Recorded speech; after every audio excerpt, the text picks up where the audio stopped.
terre était pour les garçons. Et il s'est retrouvé avec ma maman, bien sûr, très malade et complètement déprimée suite au décès de mon frère. Et moi qui étais toute jeune.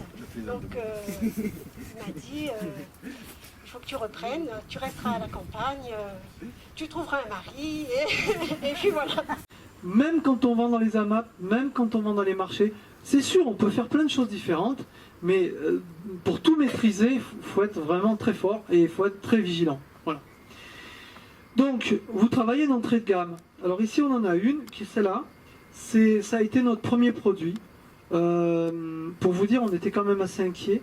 La mise au point de ce premier produit dans la tranquillité, avec les structures compétentes, ça a été un projet dans les années, tout début des années 2000. Ouais, c'est ça, 2000. C'est un des premiers produits. Ça nous a coûté 40 000 francs. La mise en place. Mais c'est ce qu'on appelle une entrée de gamme.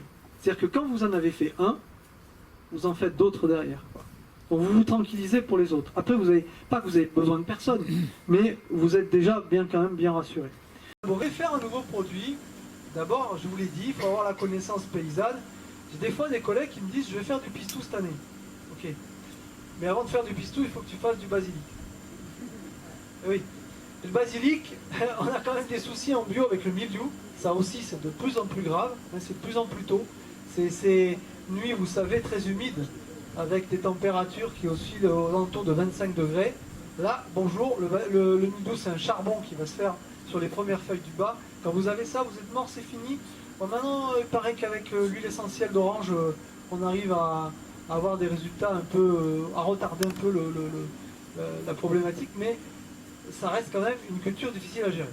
À côté à Avignon, donc on fait des analyses, on regarde que le produit soit bien commercialisable, consommable. Il faut penser à nos enfants, nos petits-enfants qui vont arriver. Et l'avenir, il est là. Et l'agriculture biologique et écologique est indispensable. Et c'est elle qui nourrira les hommes.